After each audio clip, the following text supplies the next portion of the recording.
Segwegu, this is Tehosterihens Deer, here once again to speak on another political update for the community. It has been some time since our last update, about a couple weeks. Since then, there has been some key updates in certain areas. Most recently, Grand Chief Cody Diabo traveled to Ottawa to speak with members of the Iroquois Caucus, the JTBA, and members of the Assembly First Nations.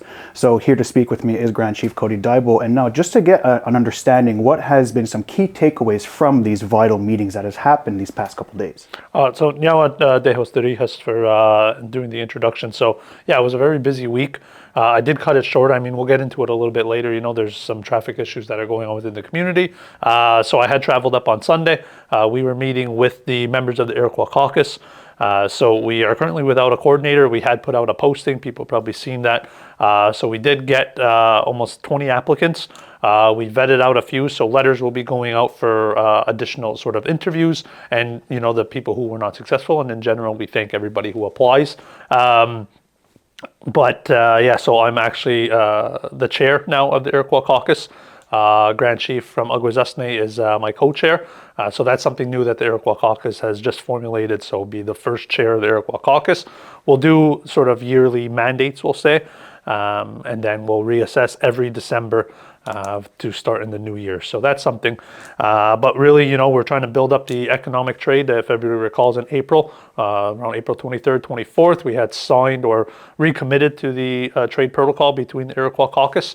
So Akwesasne and Kahnawake are taking the lead on that. Many ideas, you know, we really want to start opening up or reestablishing, we'll say, our old trade routes. So we're looking at different options along the river, you know, being able to trade from community to community. We've heard other things too. Internationally, people want to work with First Nations. So we're going to be looking at that. So a lot of great things on that front. A lot of different developments too as well. And as we mentioned, there is a variety of different updates. So unfortunately, we can't get to every single one. But one of the things, I even did mention the JTBA, which is the J Treaty Border Alliance. Now that was something you also met with as well. What can you explain to the community in terms of some updates from that? So we met with members of the federal government. So from Canada Border Service Agency, with public safety as well. You know, it's under that form, and you know we need to try to get it out of it. But Immigration and Refugee of Canada, so not the best ministry to have all this underneath.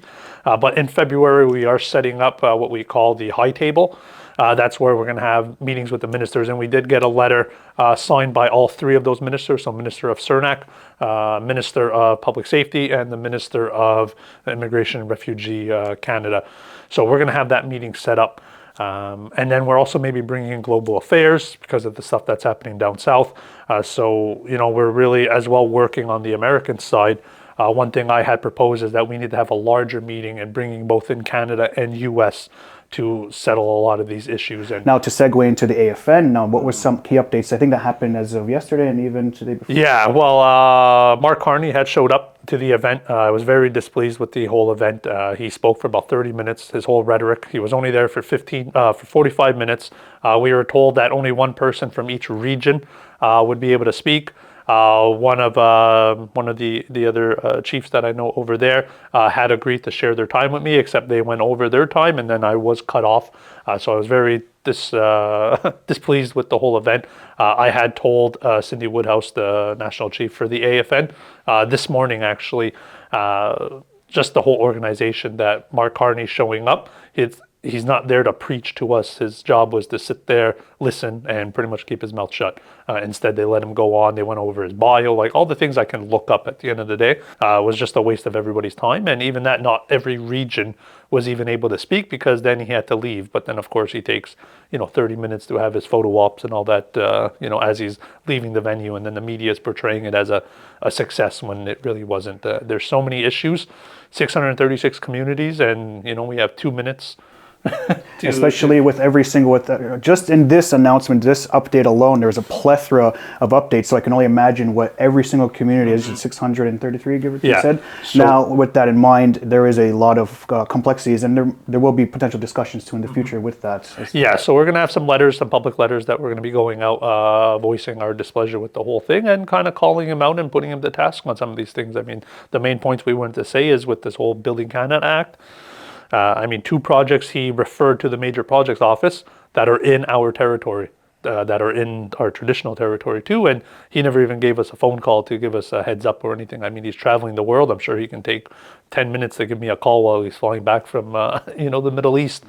So very displeased with everything. In terms of more discussion surrounding this, as I did mention, there is a lot of subjects to go to. The most recent one, we will get back to AFN at another update.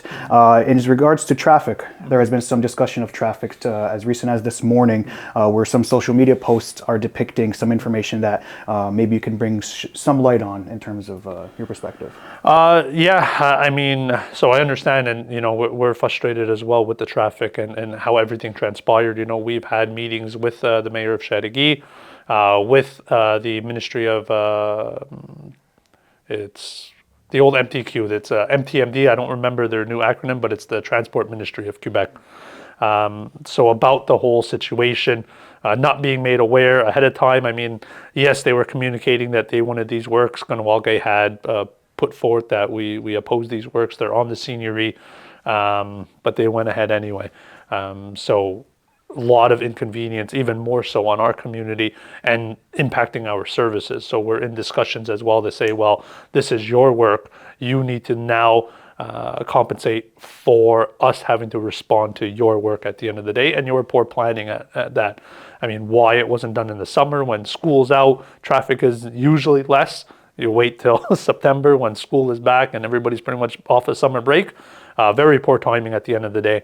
I do know the works were scheduled to wrap up next week, the week of December 8th. We do see some poor weather in the next few days in the forecast. Might be delayed a little bit, so definitely before the holidays, we'll say.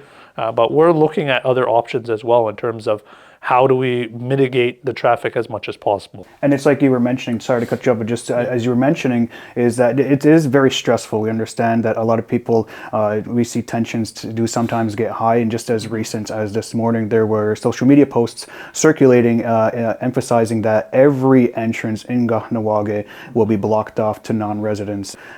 Is there is a final message you would like to provide for community members? Yeah, let's work together at the end of the day, and like I said too, we have two sectors. You have the residents and then you have people who have businesses, and that's their livelihood.